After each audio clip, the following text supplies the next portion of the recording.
everybody, and welcome to episode 9 of the Lunatic Creative Podcast. You might notice something different about this. You can see us. Hello, everybody. My name is Jason Paul. Finally, nice to meet you face to face. This is Sean Davis. You might be watching this on Facebook. You might be watching this on YouTube. You might just be listening to this. Any way you listen or watch our videos or our podcasts, we thank you so much. But the YouTube channel is getting a lot of steam, so go search Lunatic Creative on YouTube. We got a lot of good content going on there. As you guys see, we got a real camera.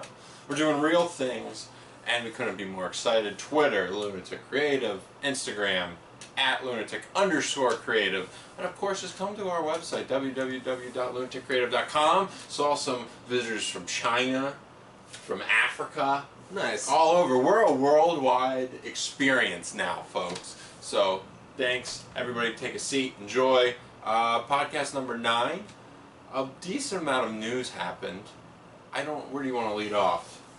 Let's start with movie trailers, and then we'll go into movies and video games. Alright. Well, let's start what took the internet by storm. The release of Kung Fury. The much talked about, something I saw on Kickstarter a few weeks ago with David Hasselhoff promoting it and being involved. I'm assuming that's what gave it the push over the edge to be funded and now released to the public. And if you saw sort of the trailer from Kickstarter, or you saw the music video that was the music video, right? The music video was with David Hasselhoff. Yeah. They nailed exactly what the movie was going to be. Sean, what did you think of it? Everything I expected. I loved it from the beginning to the end. I mean, the trailer is pretty much the basis of the story. The lines in it are great. The music in it. I love there's a scene where they break. He gives the people in the Viking Age the little telecom thing, and then it breaks into like an advertisement that was done in the 80s. It's everything 80s you can imagine, from the music to the corny lines, and just the overall premise has a real strong 80s theme to it. And I love the way they introduced every character. It was like Hackerman. It was like bing, and then it gave him like the little title at the bottom of it. And every lady or character that they introduced had that little title pop up, which was pretty cool. It was very 80s. My favorite part of this video, period, is that it was presented like it's a VHS tape you found in your grandparents' basement, and the tracking starts. And they use it creatively to edit around like bigger action sequences that they didn't have the funds to, do properly, but they're going to make it, so they made it look like an 80s videotape that sort of skipped around, and it was absolutely over the top. There's a character called Triceracop, and it's exactly what you think it is. If lest anybody think this is to be taken seriously on any level, it keeps upping the ante. It goes higher and higher, more ridiculous and more ridiculous. And the internet pretty overwhelmingly positive, because it didn't misrepresent itself. It was exactly what it claimed to be. It followed through, and this is sort of something. Now, for my taste, do I want to watch 31 minutes of it? I don't need to see that. But I think it would be a great Adult Swim show, 10 minutes a night, or just something. I'm sure some network.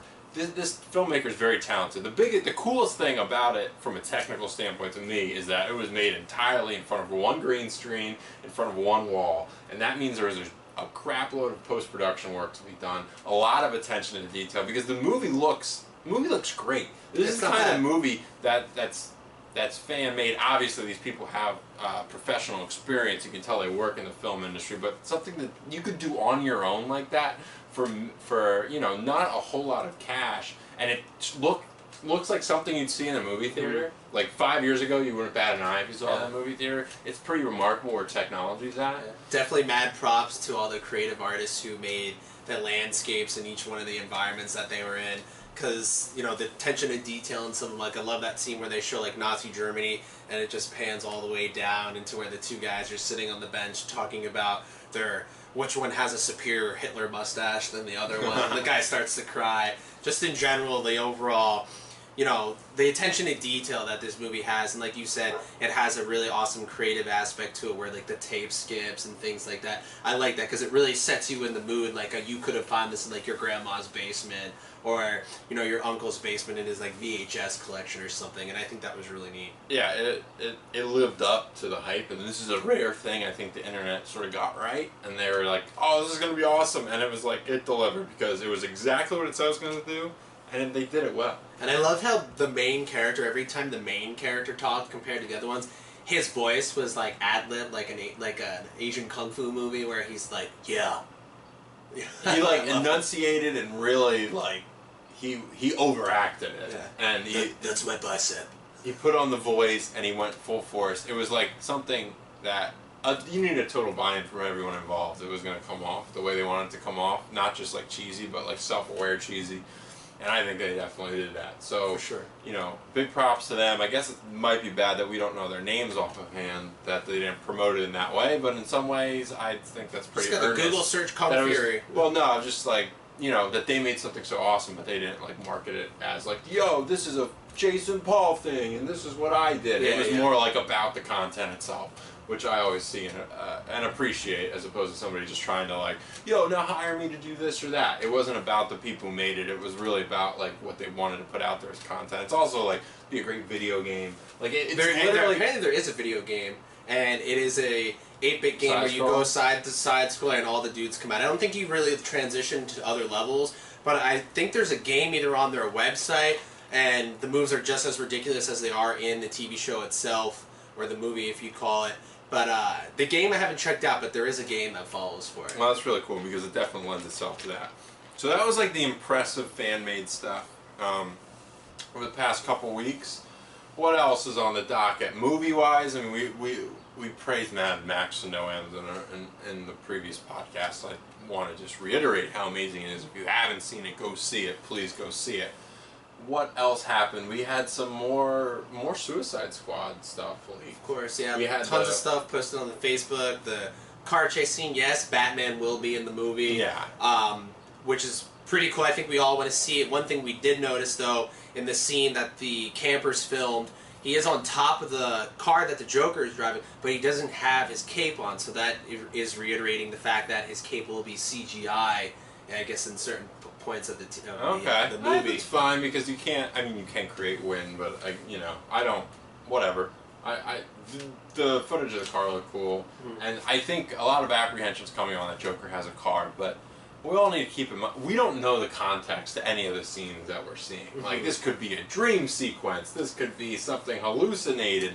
This could be the beginning of the movie setting something. This is. I like that they're seemingly taking chances with it, and you're not going to be successful if you copy Marvel. I'm sorry, Marvel's doing Marvel the best. So let them try to do something new. And you can see all that on our Facebook page. Just search Lunatic Creative. Sean's very good posting all the news. And this, the only time I've seen this much a leak from a movie this big was The Dark Knight.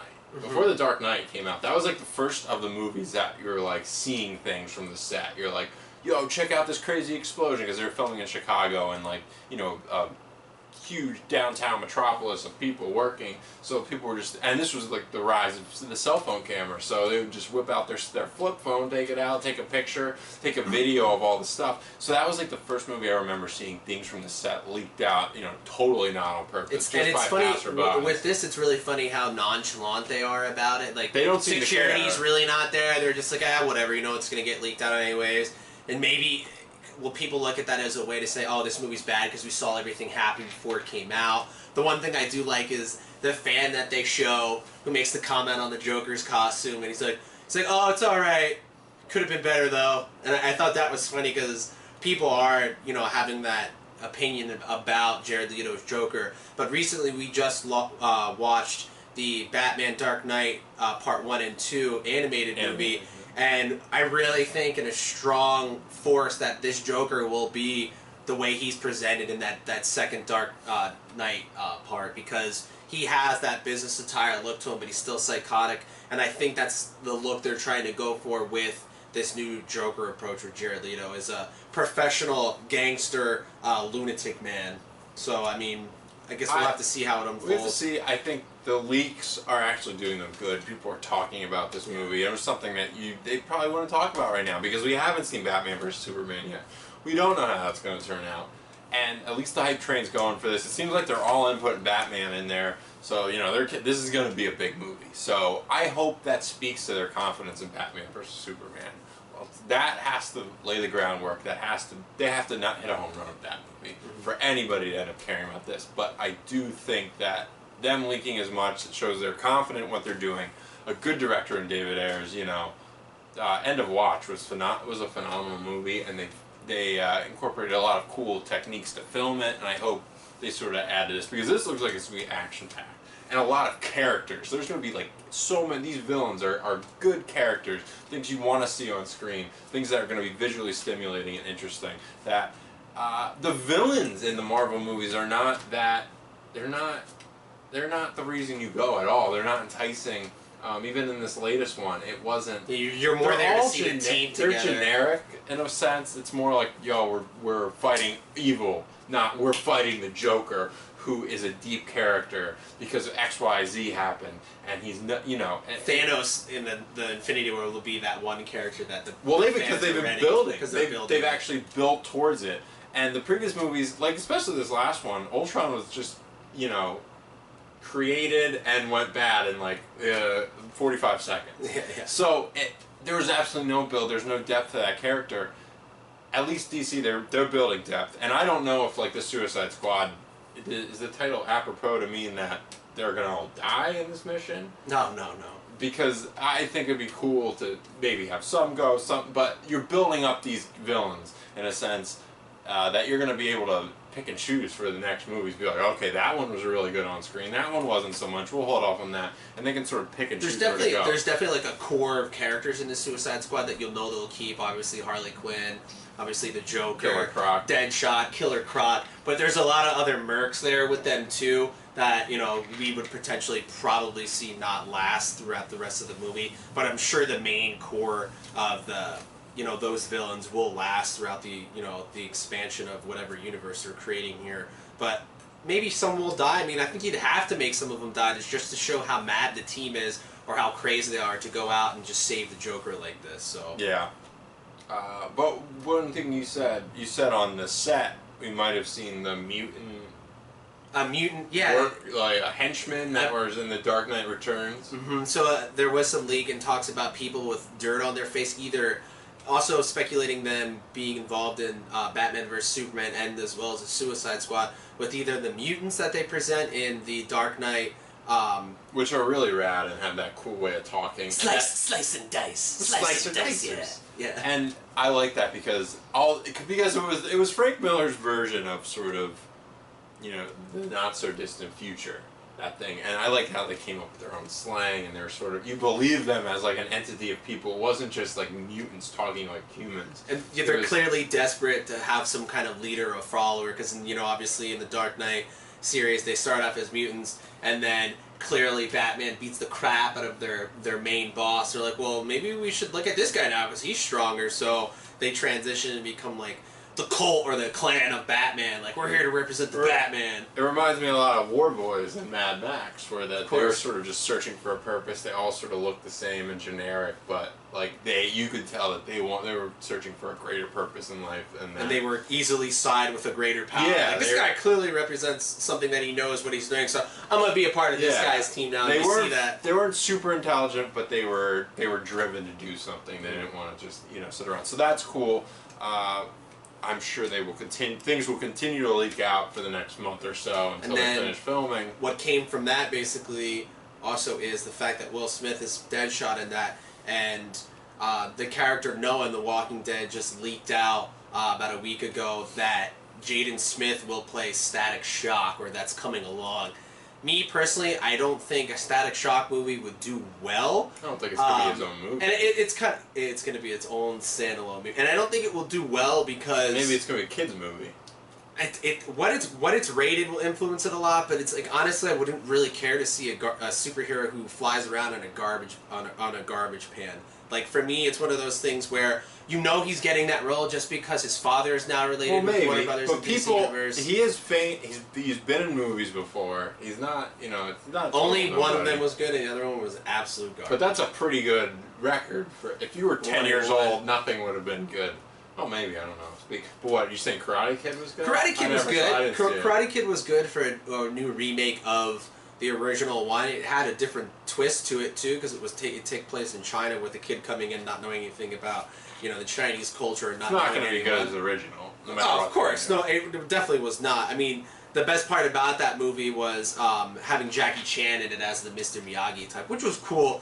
And then his other movie was After, which was apparently like the worst Shyamalan movie of all time. That was and the worst movie It also was not like the kid's fault. It was a shitty. Of course. It was a shitty script. I like my Karate Kid movies with Hilary Swank.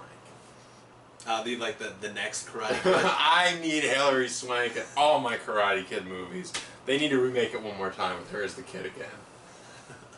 And some old person. Maybe, and then continuing, speaking of superheroes, you also have, today they just announced that Charlize Theron is up for the role of Captain Marvel in the Marvel Universe, which is awesome, and it's rumored that Angelina Jolie may direct this movie.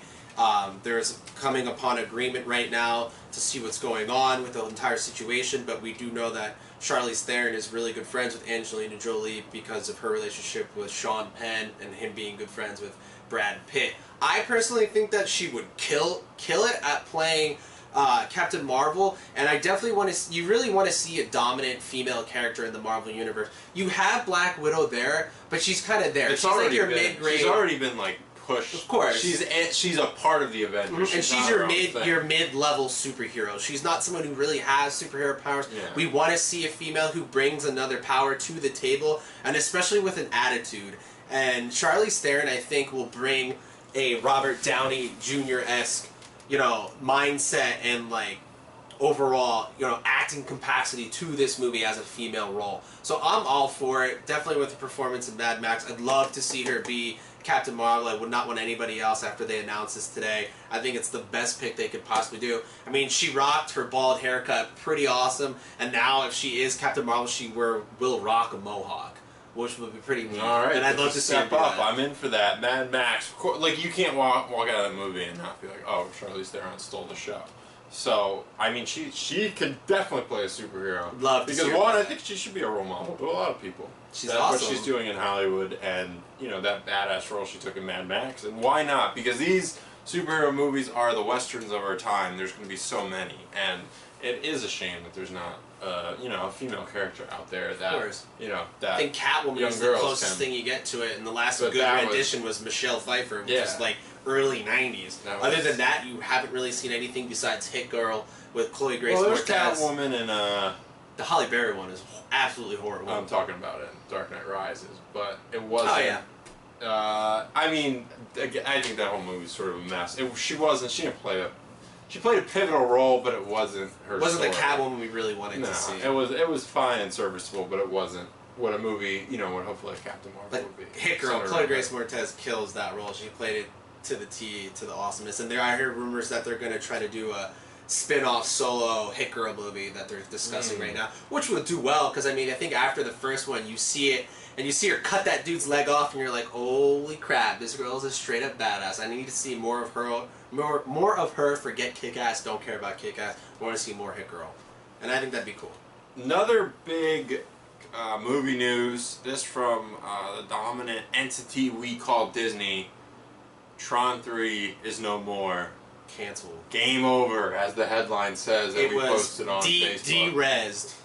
And that doesn't surprise me. It was what, 2011? 2010, late 2010 it was that it came out. And it didn't do well. The critical acclaim wasn't there. It really didn't do that well. They were gonna go all in with Tron then. If that movie would have done well, they would have built a ride at both their parks, and I think they would have went all in. I think the cast was great, but the second one just didn't have like the complete thing. I read a huge article about it. Great. It definitely has a real big fan base of Tron, followers. The downside was the studio spent a lot of money in marketing for it, and I know that cost the movie probably a lot. Especially the same thing happened to the second Spider-Man movie with Peter Garfield. Same thing happened. Andrew Garfield. Yeah, Andrew Garfield. Peter Parker.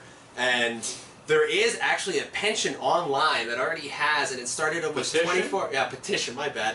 It started pension. It started 24 hours or 48 hours after the news had leaked, and over 1,000 people had signed up for it. So if you do want to see it, that's not much, folks. Don't sign it. I mean, if you do want to see it for the fans who do want to see Tron, sign it, I guess. I mean, I want to see another Tron movie. Watch the second one. I liked Tron. Hey. I mean, it was cool. It was the first 3D movie that made made it feel like a ride. And like as you watch the movie, you really immerse yourself in the world. I thought the movie was cool. There's a lot of stuff that's not really answered and is very choppy near the end of it. But I mean, I guess it is upsetting for the fans who will not be able to see Tron 3. Maybe they're just going to put it on the back burner for now because they're so focused on all these Marvel movies. It certainly doesn't mean it's never going to come out. Of course. You know, anything 10, 15 years from now, any of this it was can like be revived. 20, 25 years between that and the other ones. The sort of rules of rebooting have absolutely gone out the window. And speaking of reboots, yeah, we see that with other news. The Rock. So The Rock starred in San Andreas. Neither of us saw it. You know, mediocre reviews at best, but pulled in over $50 million at the box office today, or this past weekend, and that is all due to The Rock. Period. That movie looks like as generic of a disaster movie as you can, but The Rock sells movies. The summer already, you know, partly belonged to him with Fast 7. This solidifies it more. He's not only a bona fide action star, he's a movie star. He sells tickets in a way that I don't think we've seen somebody in the action genre do since Arnold Schwarzenegger. And on that news, Big Trouble in Little China reboot is what they're talking. With The Rock, they will fight the mysterious Lao Pan. If you've ever seen the original one stars Kurt Russell. And it's a perfect, awesome, like weird '80s movie where a truck driver, you know, goes through Little China just on his truck route and ends up in this, you know, mystical, magical world of these this Asian fighting supreme force with Lao Pan, and it's a great movie. It really is. I mean, if you've ever seen it, I know it's on Netflix and probably Amazon Prime. Definitely watch it. And The Rock is up for the role of the main character. Which could be really cool. I just don't want to see another remake of it because this one was done so well. I think it'd be cool if they did like a sequel to it or maybe even like a prequel, just because the movie's done so well and it holds a real good cult film following to it. Like if you've seen this movie, people love this movie. It's one of probably Kurt Russell's best movies besides Overboard, and people love that one too. So to remake it, I'm not all for it, but at The Rock, I mean, he's killing it right now, so I guess they want him. So, and I know he will play Black Adam in the DC universe, and somebody wrote a post on the internet that said that'll be his best role yet. And I think it's because he looks most like him. There was a picture shot of him screaming with his mouth open next to a picture of Black Adam screaming as well. And the two are almost identical. I think it'd be cool to see him play the anti-hero Black Adam in the Shazam movie, which we'll see later in the future. But he is killing it. He's getting a chunk of that comic book pie that everybody is. Eventually, we're going to hit a saturation point. I don't think we're there quite yet. What else? Anything else in the movie? Trailers? Trailers. American Ultra trailer? Oh, American Ultra. From Max Landis. I don't know if he directed this one. He definitely wrote it. He's the guy who wrote Chronicle, the son of John Landis, of all those great movies that I'm blanking on. Guy died on set in a helicopter. That was his big thing. But yeah, Max Landis is first off, he's an interesting character. If you want to follow somebody on Twitter, follow Max Landis. He's I'd say a savant. He's 29 years old, 30 years old. He's written over 90 screenplays. He's having 3 movies come out this year. But the way his mind works is awesome. His stories have cool hooks, and I think in this trailer, what you saw, which is basically a stoner working at a convenience store, which is a phenomenal trope. Just like one that rings true. What a dream job for me it would be if I could just work at a convenience store. That would be amazing. But yeah, and taking off from Clerks, and it seems as though he gets called in to do a secret agent. Kind of has like a Bourne Ultimatum feel to it. He doesn't know how he has all these powers. He doesn't know. Somehow his mind was erased, or he doesn't know this is within him. But he's a secret agent that's sort of coaxed out of it at his convenience store, and then it looks like all hell breaks loose.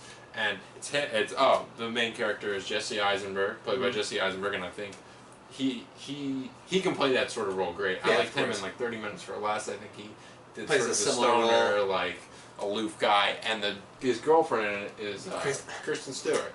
which I think this is her perfect role because I kind of like her for some reason. Yeah, I think this is actually the second time these two have been in a movie together too. They were with each other in Adventureland, and I think this is her ideal role because me personally, I don't think she can really act very well, but she looks like she's just playing herself again, and a little stoner chick vibe, which is basically Jesse Eisenberg's girlfriend. So she doesn't really have to say much, I guess. I guess she'll probably have a bunch of stupid one-liners. I don't know. I think she might turn out to be a bigger part of the story because it does seem like it's sort of built around both of them. She was in the trailer a lot, and I wouldn't put it past Max Landis to make her maybe part of the hook of the movie. Something happens with her where she knows more than she leads on. And John Leguizamo is John Leguizamo. And I love John Leguizamo. Playing, he drops a hard N-bomb in the trailer, which you can just see the sort of the eccentricness of his character there. He's definitely plays like a fake thug role, and I'm a big John Leguizamo fan. He's great.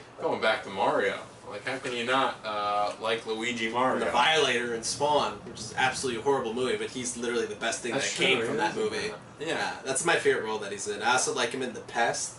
The Pest is a movie that's based off of it's based off of a book where this guy basically hires this guy to hunt him down and kill him, and he's like a crazy lunatic in it. Which is one of his founding movies. Actually, people love that movie. It's like his movie. What else do we have? The Cop Car trailer. Cop Car trailer. Kevin Bacon is in this. When I first saw the name, and I saw the name of the movie and the name generic, of Kevin Bacon, stupid. I was like, this is generic. This is like, is this it? Like, what could this be? The trailer comes out. I click on it, and these are the kind of like scenarios or plot points or just basic things I like to see in a movie, and from the trailer, go watch it if you haven't. The basic plot point is two kids wandering alone in the woods. They're 8, 9 to 11, 12 years old, find an unattended cop car, they go in it, they start driving. It's Kevin Bacon's car, he's a dirty cop, he's chasing after him. I think that's an amazing premise for a movie. I think it's genius. I think the way they how young the kids are is genius. It's an adventure kids movie that I would have been so into if I was like 10 years old. To be like, that's the kind of sweet adventure I want to go on. Now E.T.'s cool. It'd be cool to find an alien, but this shit could happen. Like you could get into a cop car and start driving. I do think this trailer kind of gave away a lot of stuff. Almost the entire movie. And they didn't need to. They could have just kept the kids walking in the woods, getting in the car, going off, and then Kevin Bacon coming on the radio. And that's all this movie needed to sell it, personally, for me. But they went a little farther, so you see it's fleshed out, you see where the plot's going, but still, I think it's such an interesting premise, I don't think it should be ignored. I'm still hoping for a Tremors sequel with Kevin Bacon, so at first I was like, oh, another Tremors movie? But no, we won't see that. And that to me is my favorite Kevin Bacon movie, is Tremors. Kevin Bacon's had a pretty interesting career. He's now, he did that show on Fox, and now he's Following. Yeah, now he seems to just be doing cool roles that he can kind of sink his teeth into and have fun with it. Something that you wouldn't, 20 years ago, you couldn't really imagine Kevin Bacon doing. But it's cool. He's kind of going out there and taking these cool different things. Movie-wise, what else? Entourage comes out June the 5th, 4th, 3rd, something. Entourage comes out this week that you might be listening to, or if not, it's already out. I've been rewatching Entourage in preparation. I think a lot of people have been doing that because they're ready. The fans are ready. They just want to refresh their memory of what's happening in this world. Listen, and are ready to experience another basically hour and a half, maybe 2-hour episode of. I don't know why it's so. I can sit down and just start. It's like comfort food. It's like a hug. I don't know what it is, but I love Vinny Chase and the gang. I know it's not technically great. It's not critically acclaimed. There's bullshit plot devices. People things just happen. Expect. It always works out in the end, but for some reason I love to go on the ride. And I think it's because we, as dudes, this is our. I don't want to say Sex in the City because it doesn't even deal with those sort of issues. This is the fantasy life. This is what I meant. I guess maybe females think when they watch Keeping Up with the Kardashians or the Real Housewives. Yeah. Like, I want this life. It's sort of, I want this life. I might become a vapid douchebag if I get this life, but fuck it. I got Turtle to roll blunts for me. It would be a good life. So that comes out. The plot is seems pretty bare bones. He's having a baby. Vince is going to direct a movie. It needs to do well, or they're all out in the street. Turtle's still looking for a girlfriend. Yeah, Ronda Rousey and Turtle are going to end up together after she beats his ass. That's my kind of girl. And then Drama has a dream that he thinks he's going to be the new Johnny Walker. I think there's a little spoof that they have on the Jimmy Kimmel show of him going on. I think it's like maybe a 2-minute video of him getting ready to prepare for this Johnny Walker thing. I think he is the new spokesman for Johnny Walker. Well, he woke up, it was a dream. Oh. At the end of it, he wakes up. No, but I think that's the ad campaign. The ad campaign is for that. But he wakes up going to present it, and then he wakes up for an audition for it, and then he heads out for the audition. Okay. Yeah. So it's, I mean, listen, if you liked Entourage while it was on, I'd say it's probably going to be a fun experience in a theater with a bunch of people.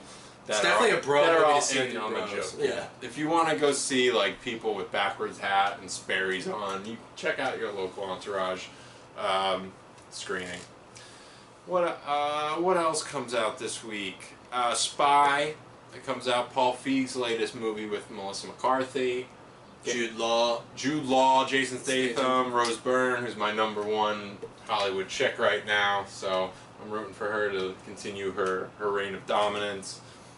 It looks funny. It's been getting pretty damn good reviews. Paul Feig doesn't do too much shoddy work, and Jason Statham in a comedy, I think that's a good fit because he's intimidating, but there's also this. But in like Lock, Stock, and Snatch, he was still funny. He can play like the badass guy who can also throw off some one-liners. So I'm quite interested in that. And then of course as we go the next week it's all Jurassic Park, and then we're really rolling. And it's trending to do well too, which I guess is exciting. I mean, I know there will be more movies too. There was just something announced the other day that the same director will not be back for the sequel to Jurassic World. But I guess they're gonna milk it and maybe make 2 more out of it. So looks like they're still not gonna learn at the end of this movie. Yeah. Never gonna learn. They're gonna keep trying to make new dinosaurs. Maybe this movie will just continue. Like there's no end to it. Like they still don't capture him, or you find out the dinosaur leaves eggs or something. I don't know. Who knows? But I think if they want to do it right, they have to leave it wide open at the end, or have the movie just not end and just end with them still chasing the dinosaurs. Oh, they won't do it. We'll see. I don't know. Or Jeff Goldblum comes off the boat. He's like, I'm here to prove the chaos theory wrong. Speaking of Jeff Goldblum, he was on set and first official picture from Independence Day, the sequel. I don't know what they're going to call it. July 5th, maybe? Who knows what they're going to call it? ID5, Independence Day 2. They're back again. ID2, July 5th. It sucks that Will Smith's not in it, but no idea what to expect from that movie. I don't really know what they're going to do. Ronald Emmerich wrote it, so I guess he had this idea planned from the beginning. Another building's going to blow up. If you thought this was going to be the Clerks of disaster flicks, it's not going to be. There's definitely going to be some explosions. Don't know really what to expect from it, but apparently they're trying to milk it for 2 more movies. This is one of those movies that doesn't need one. They didn't need it because it ended so well. Unless you were going to bring back Will Smith and have it go full circle where he's president now, but I think his son. I think they're alluding to a fact that his son is going to be in it or something because they did hire an African American actor. That's true. So maybe that's his son or something. We don't know. Did he have a son in the first one? No, he did. The little guy. Maybe it's his little son all grown up. That could make sense. Yeah, that could be cool. Maybe he died in a war or something. I mean, we don't know. Yeah. Who knows? We're hopeful. I think that's all the movie stuff, right? Yeah, for the most part. Let's see. Yeah, it looks like Robert Downey Jr. arrives in style for Captain America: Civil War. There has been very few and far between, but definitely reports that is filming now in Atlanta. So. And they just brought.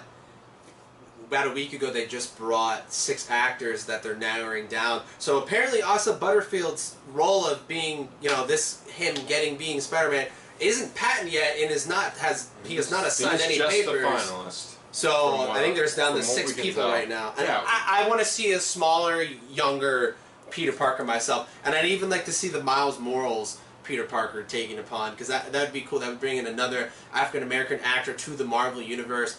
And I mean, you have to break it down. It's like, okay, you're in a giant city now. and the majority of the people who live in major cities are African American. So I think it would almost make sense to have. Definitely makes sense. To have New York City, Black Spider-Man. They should. I think that should be the way they go with it. I'm glad that they're taking their time because they need to do this right. They need to cast this right. They need to cast this at the right age. We already know his origin story. This is going to be going for more. more. Don't need that again. Yeah, certainly don't. We get it. Bit by. He is the simplest origin story.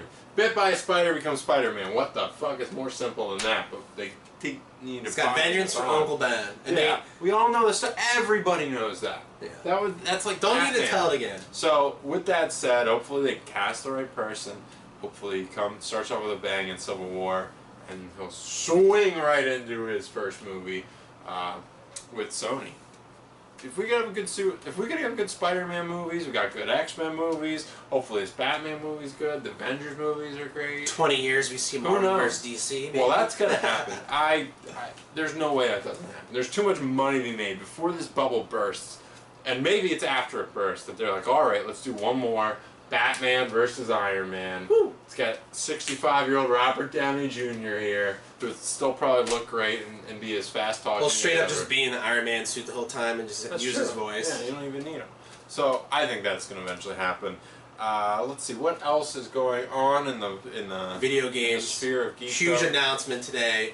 Yeah, Lego Worlds, straight from Lego, Minecraft-esque game with Lego fused to it, which is awesome. Yeah. Super pumped about this. Huge Lego fan, love Minecraft, but to me this is what I wanted. This is what I want, being able to build a Lego world digitally, because you can't really afford that many Legos to make these entire worlds because they are expensive. But the game, or have the space, or have the space, but the beta interact with it.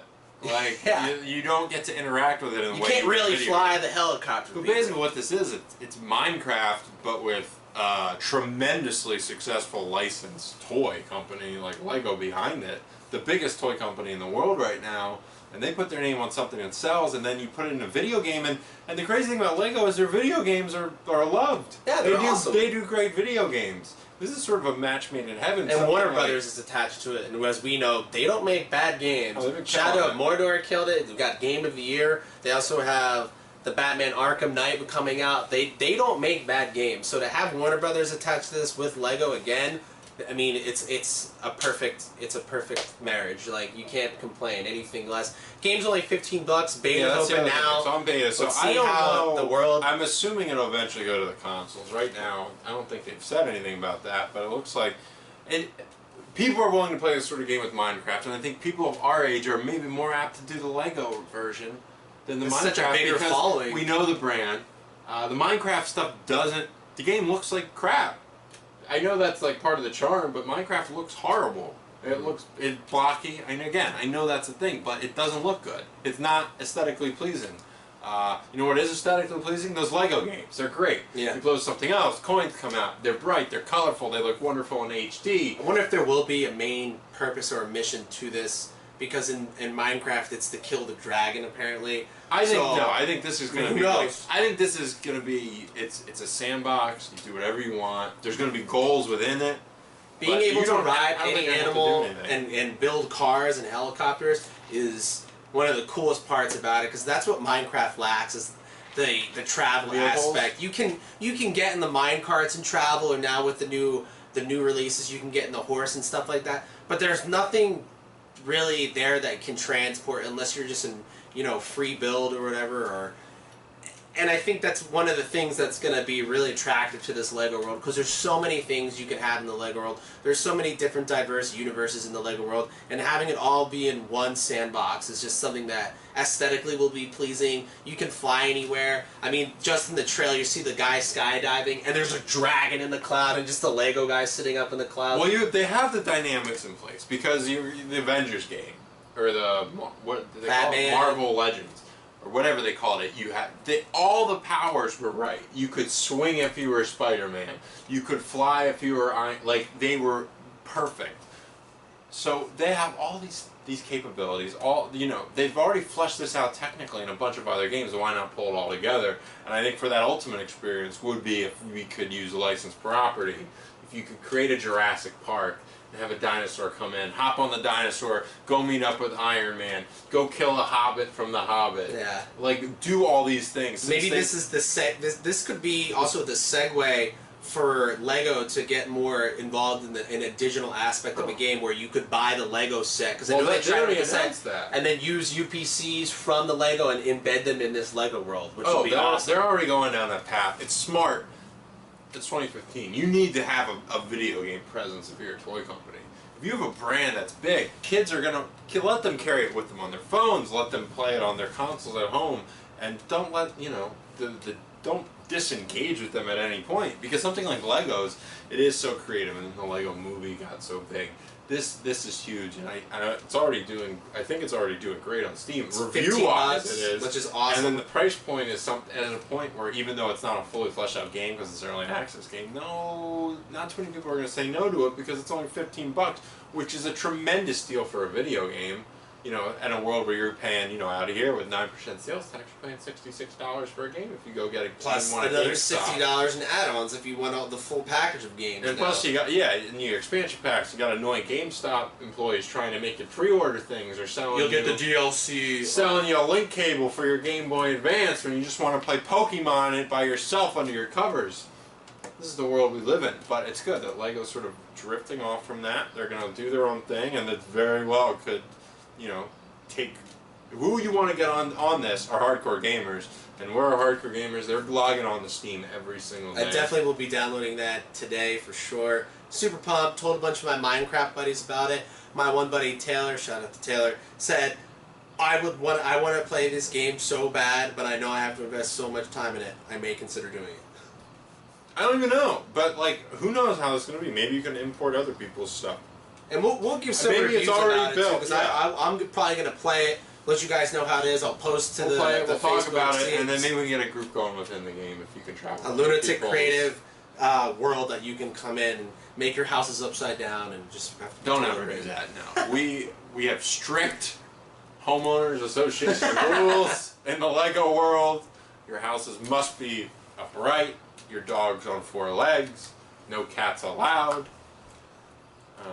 Yeah, so that's big video game news. Tons of information this month. We have Arkham Knight coming out. Arkham Knight. They just showed a Red Hood DLC pack, and they showed him fighting and stuff, which is really cool. But we want to see more. People want to see all the DLC they can get from Batman, because like I said in the previous episodes of our podcast, there's so many Batman characters that are loved beyond Batman and Robin that people want to play those characters as well. And just adding the Red Hood helps too for those particular fans who want to see him as well. And I know there's Batman skins that are going to come out for Batman, as well as the Batmobile. That's easy to do. Well, the Batmobile. Oh, they're going to have skins for the Batmobile. 89 Batmobile would be. 89 animated Batmobile, and the Tumbler. I wouldn't want to see any other ones. I don't like the Batman Forever one. Yes, it looks the most like a bat, but it's just so out there. The George Clooney one and Batman Robin is probably the worst one, because I don't think Batman will be rolling around in a Batmobile where he's clearly exposed to gunfire. That's true. Yeah, that was stupid. But that game's going to be another huge one. It looks like it's... If the track record from Rocksteady means anything to you, it should be it should be critically acclaimed as well. And like we said, Warner Brothers just been pumping out great games. And E3 is happening this month too. E3 is coming out in a couple weeks here in Los Angeles. A lot of games to be shown, a lot of announcements, and maybe we'll do full E3 Xbox edition. just announced their new controller, which have a 3.5mm headphone jack to it. Apparently Sony has a real big announcement they're going to make too. Last year was the Sony PlayStation TV, which to me was kind of a bust. It seems cool though. If you have a real big family, if you're a parent and this kid wants to use a TV, I'll go in my bedroom where my PlayStation TV is and stream it right there. I think that's cool. My bets are on it's Project Morpheus. It's coming out early next year.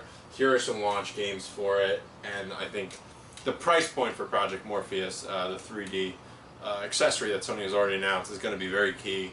And I'm assuming that if this is going to be about Project Morpheus this year, they're going to get it out there along with, as the Oculus Rift's going to come out. And then we'll probably see we may see that presented at E3 as to sell how much it's going to cost. Yeah, and price point, I'd say if you can $200. I think that would be where you need to have it at least. If you get down to 150 or 100, even better.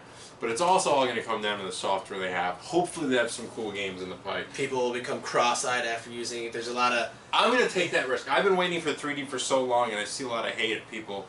Oh, this isn't... People aren't going to adopt it. It's going to be like the Kinect. It's going to be like the Wii, where it's cool for a little while. I think 3D has the capability to go past that and to be an experience in and of itself, because it's not just about gaming. It's exploring. It can be so much more. So my fingers are crossed it's that. There's going to be a lot of other things. EA Sports has already said FIFA will be on the floor, Madden, NHL, NBA Live. So there's going to be, and this is the first time they did that in many years. So as a sports gamer, I'm pumped to see what Madden's going to be like, what FIFA's going to be like, NHL on the next gen after the disastrous year it had last year. There's a lot of, and then what a lot of people assume, and it surely looks like it's going to be definite, that Fallout. New Fallout game is going to be announced, and might even drop this year. They might even go with the surprise announcement, say, "Oh, it's going to be out in 2 months," and really get especially with the success of like Mad Max, like these post-apocalyptic worlds in these games. People are, and the Fallout has such a following. I mean, it started off in the PC, and there's tons of Fallout games. So without a doubt, I wouldn't be surprised if they show that. Probably definitely show more footage of the Mad Max game, which looks actually pretty intriguing. Warner Brothers is making that too, so.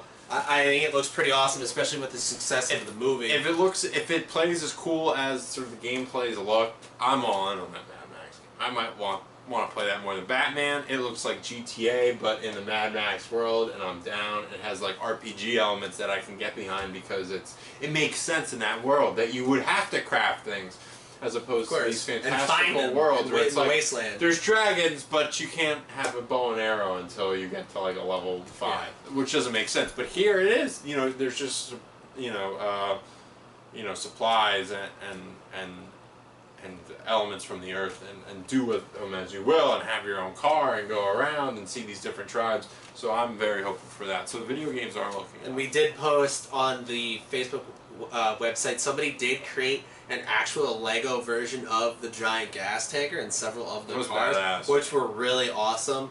And just speaking of toys right now, so this month we have the Diamond Select Thor Avengers Age of Ultron figure coming out, as well as the Black Widow movie Avengers Age of Ultron figures coming out.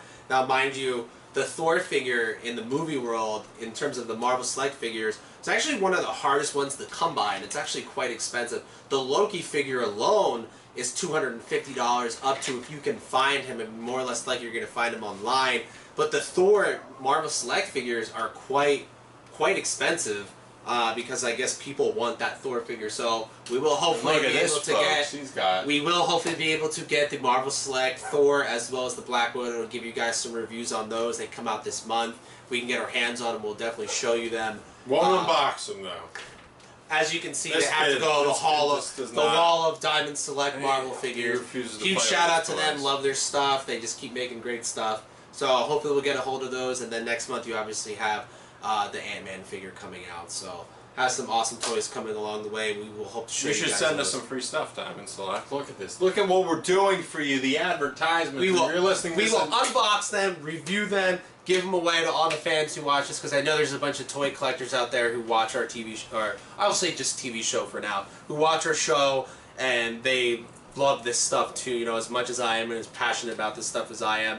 I know a lot of my friends message me about picking up Power Ranger toys. You know, you have lots of the action vinyls that are released and going up to almost as much as $100 on eBay for the White Ranger, which is really cool. And they're awesome pop vinyl figures too. Give me 1 second.